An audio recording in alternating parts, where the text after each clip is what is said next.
Okay, so hello everyone and welcome back to our webinar series on understanding gender-based violence and why reporting matters.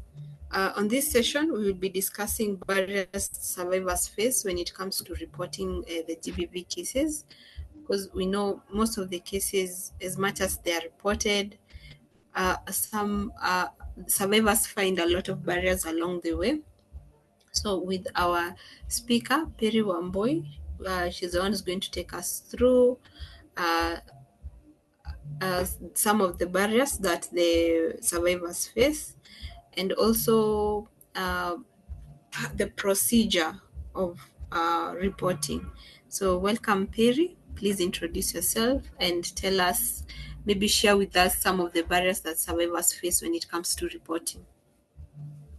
Yes, good morning, good afternoon, good evening from wherever you are watching from. I am Perry Wamboi Wanjiro. I'm the programs coordinator with Wake na Vijana Initiative. Thank you so much, Juliet. I want to go straight on to the barriers that survivors face when reporting a violence. One of it, we can talk about financial barriers, the cost of obtaining the P3 form. Despite it being legally free, many are asked to pay some money. So, and then also we can talk about additional costs such as transport to the police station, transport to hospitals, and also transport to the courts. So that's one of the barrier, and the greatest barrier, that's the financial barrier when we are reporting violence. The second one is inaccurate or poor documentation. You might find that medical officers or police, they may record incomplete or inaccurate details, weakening the case.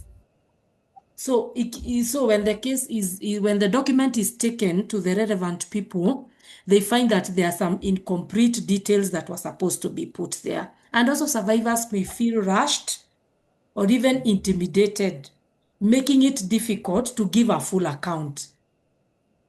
So the person who is putting the documentation, who is recording the incidences, is rushing the survivor and also intimidating the survivors, and this can make it difficult to give a full account of maybe whatever happened. Another barrier is threat and intimidation. Perpetrators, they threaten, they harass survivors to stop them from reporting, for the case not to be continued. They also fear retaliation, especially when the perpetrator is known as influential, especially when you're talking about very influential people within the community, within even our country.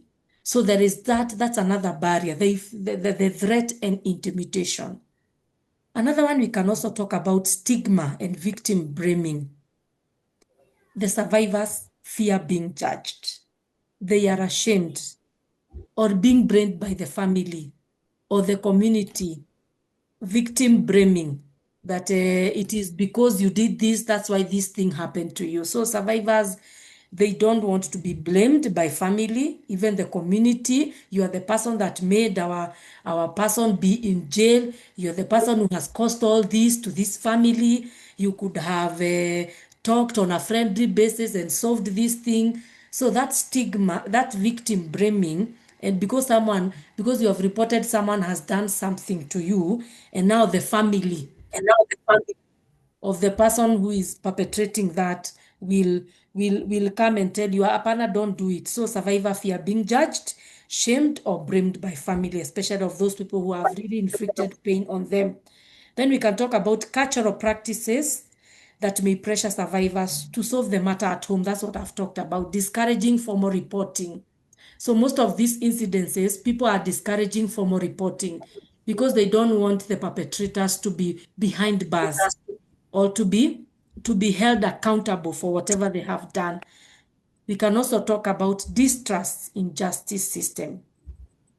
So the slow legal processes, corruption, and mishandling of cases. They fear that reporting will not lead to justice or it will take too long. So I would prefer not do the legal way. So the slow legal processes, the corruption that is in between in the reporting system, the way these cases are mishandled, and also they take too long.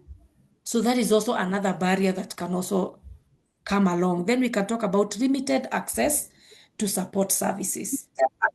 So lack of nearby medical, legal, or psychosocial services, especially we are talking about the marginalized areas and the rural areas. You find that these support services are not, they are not accessible. They are not near where those people are. And also the survivor, they may not know their rights or where to seek help. So limited access to support services. The other one we can talk about emotional and psychological trauma. We know that trauma may make it difficult for survivors to speak about the incident that has happened to them. Because they don't want that picture to be portrayed bad about them. So we also talk about lack of trained officers who handle cases sensitively. That's why we are talking about the psychological trauma. So you might find even the people in the psychosocial space, those officers, they are not trained to handle cases sensitively. And when we mean sensitively, is where we are not victim blaming, is where we listen without judging, and we create a safe space for the survivors. So the last one, I can also talk about economic dependence on the perpetrators. This, you entirely dependent on the perpetrator. He's the breadwinner. He's everything. He's the one who even took you to school. He's the one who has made you to be where you are. So because of that, so fear of losing that financial support, maybe children care, maybe the house that you're living in is the person that is paying it, maybe your basic needs of every day.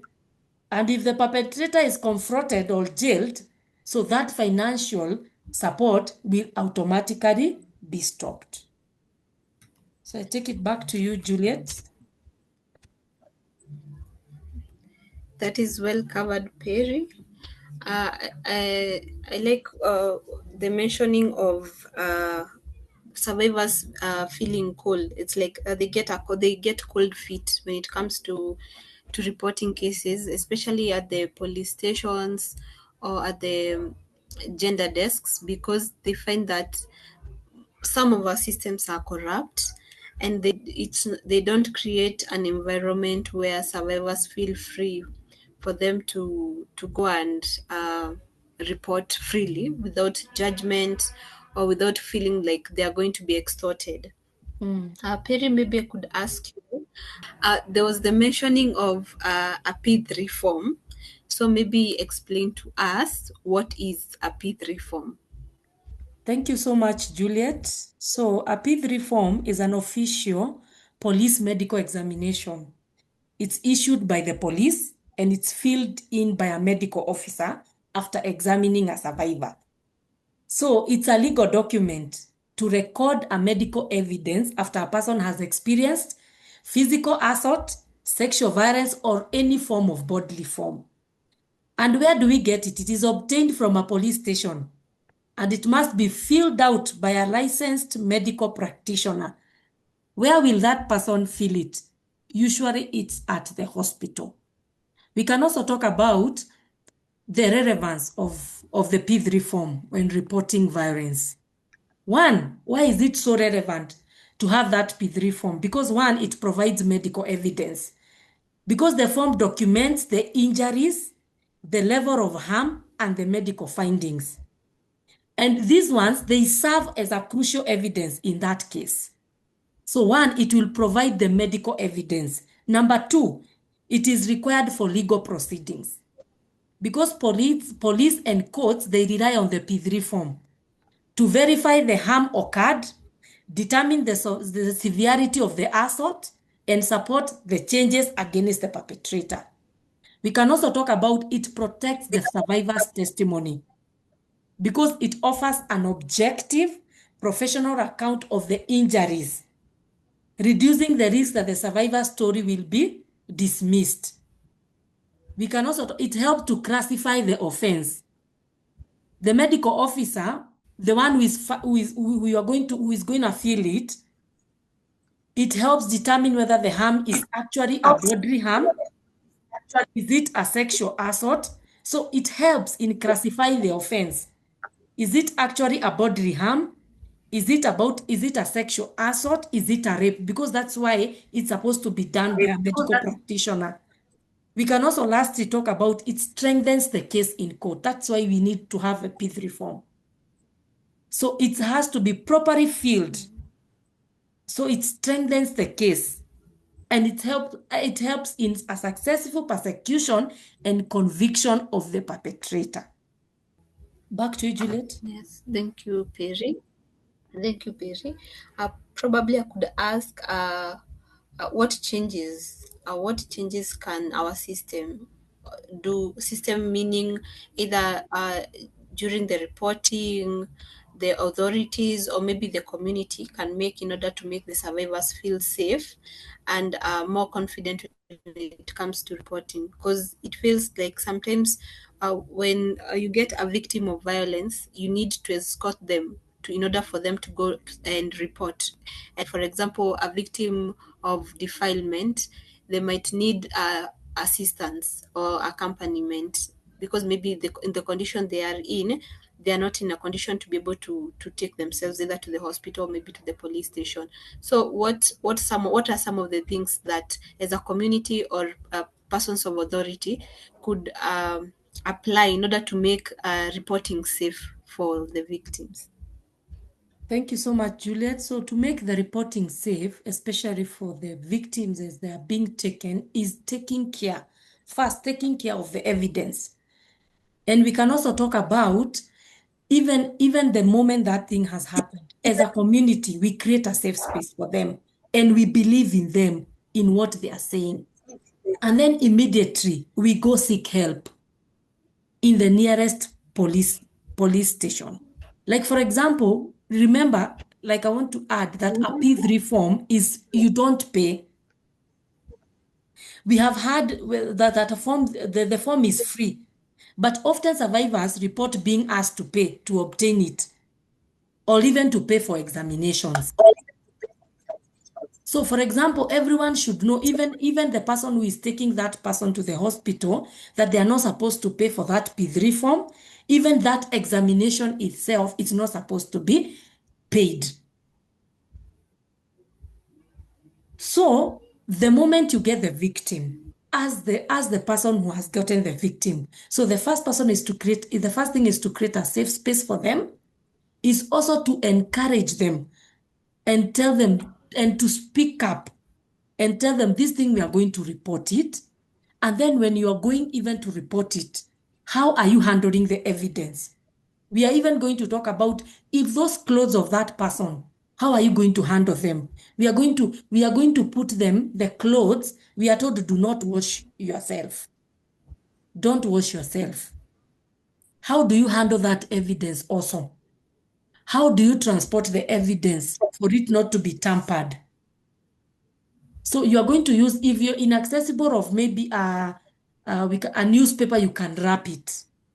You can use a khaki paper. You are not supposed even to use you are not supposed to use a nylon paper because they are going to alter with the evidence. And then also let the victim know that it's about the wrong that have been done, whether those perpetrators are the breadwinners or their family members.